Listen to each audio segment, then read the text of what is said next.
Bonjour et bienvenue sur ma chaîne YouTube. Moi c'est Larissa. Alors pour ceux qui ne le savent pas, je viens de débuter sur YouTube à faire des vidéos. Donc voilà, nous allons aujourd'hui, je vais parler des sujets type chrétien. Parce que moi je suis je suis là pour parler des relations, de tout ce que en tout cas je serai inspirée de parler. On en parlera ensemble, on donnera nos avis ensemble, on apprendra ensemble et on grandira ensemble, d'accord? Donc voilà. Donc aujourd'hui, bon, ok. Donc aujourd'hui nous allons parler de nous allons parler de la beauté. Alors, déjà premièrement, je souhaiterais vous demander, pour vous c'est quoi la beauté? En tout cas, n'hésitez pas à mettre vos avis en commentaire. N'hésitez pas vraiment à donner vos avis parce que chaque personne a peut-être chaque personne a une manière de penser et de voir. Donc voilà, par exemple, moi j'estime que la beauté, elle est partout. Moi j'estime que la beauté peut être visuelle et elle peut être cachée. Pourquoi? L'or est quelque chose de très beau qu'on apprécie, n'est-ce pas? Mais pourtant, elle est dans le sol. Mais pour l'avoir, on fait comment? On doit creuser. Même quand tu creuses, quand tu la prends, elle n'a pas l'air d'être l'or. Elle n'a pas l'air d'être attirée. Mais il faut la travailler pour voir la beauté de l'or. Et après, elle a un prix très cher. Tu vois? Donc, ça veut dire que parfois, il y a des femmes là-bas, là dehors. Vous êtes belle, mais votre beauté a besoin d'être cirée. Vous savez, une chaussure, quand on la voit, elle a l'air... mais quand tu prends la chaussure, là, tu prends l'eau, tu la nettoies, tu prends le cirage avec le cirage un peu noir, là, tu la cires un peu. Elle retrouve son éclat. Certaines personnes ont juste perdu leur éclat. Elles ont juste besoin d'un coup de pouce pour récupérer leur éclat. Et c'est pour ça que, voilà, moi j'estime que la beauté, pour certaines, elles sont très visibles. Pour certaines, malheureusement, les circonstances ont caché leur beauté. Pour certaines, parce que moi je vais sur le principe qu'en fait, tout le monde a une beauté. C'est juste que pour certains d'entre nous, ce n'est pas si visible que ça. Par exemple, il y a des femmes qui... par exemple, moi je sais que j'ai une beauté. Mais elle a besoin de prendre soin. Ma beauté a besoin qu'on prenne soin d'elle en fait. Pour qu'on voit réellement cela. Il y a des personnes de naturellement, en fait, elle est là. Elle est là. Il y a des personnes qui ont besoin en fait de travailler en fait parfois leurs soins, leur hygiène, plein de choses, c'est l'hygiène. Pour que leur beauté puisse ressortir. Vous savez, par exemple, je vais vous raconter une anecdote, ne rigolez pas. On est là, non, on partage, non.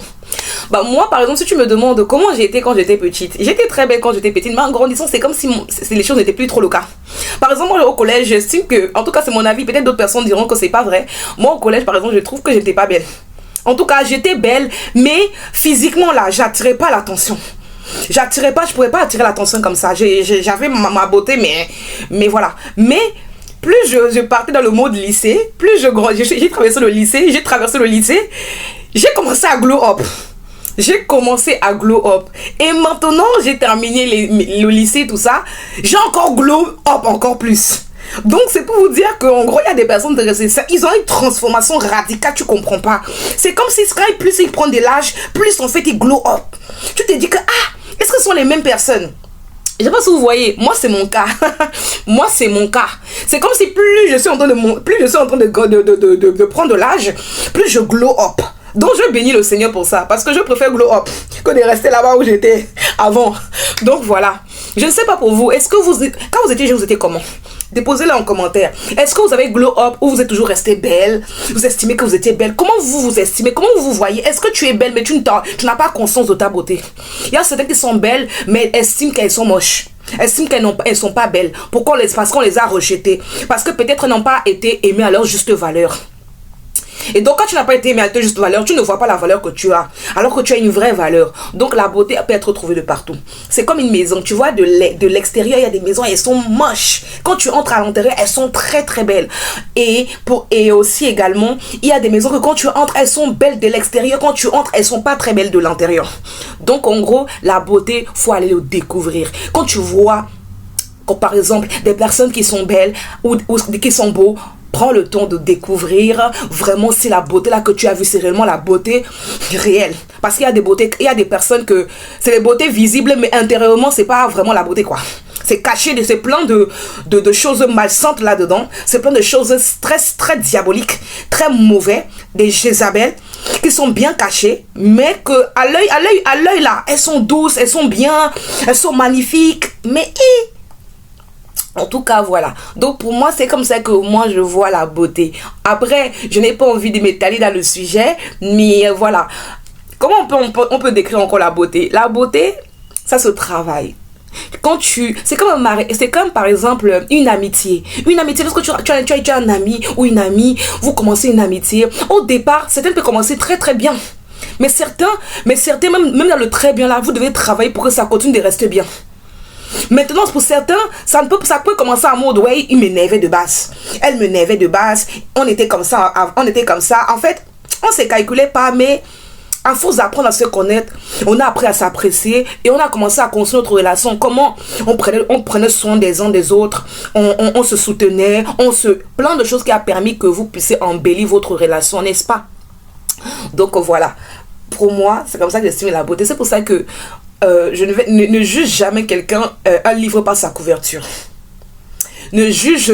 Je sais que nous les êtres humains, même si par exemple ça arrive que la personne, tu ne juges pas la couverture. Prends le temps de dire que je vais aussi juger l'intérieur.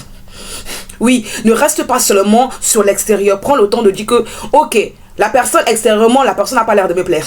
Mais si je m'en vais découvrir intérieurement, qu'est-ce que je vais trouver? Ça se trouve, tu vas être ébloui. Comme par exemple, ok, la personne, je la trouve belle, je la trouve beau. Mais qu'est-ce que je dois faire? Bon, il faut que j'aille encore vérifier l'intérieur pour voir si la beauté extérieure il correspond vraiment avec l'intérieur.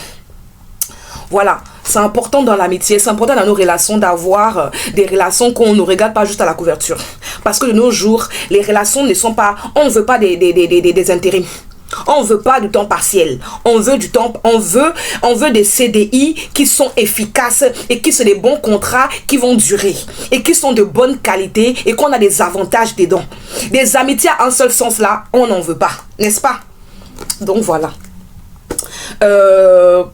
Moi, c'est un livre que je lis. Moi, c'est un livre que j'ai commencé à prier là-dessus. Donc, ça n'a rien à voir avec peut-être, je ne dirais pas que ça n'a rien à voir, mais je dirais que c'est un livre, par exemple, aux femmes qui vont vraiment vous amener à prier sur certains problèmes que vous puissiez avoir. Par exemple, un complexe, une situation qui peut vous mettre en mal. Parce qu'il y a parfois, certaines situations de la vie peuvent nous permettre qu'on ne soit pas en confiance. Donc, dans ce livre, il y a plein de choses qui vont te permettre de pouvoir prier et que le Seigneur t'équipe encore davantage.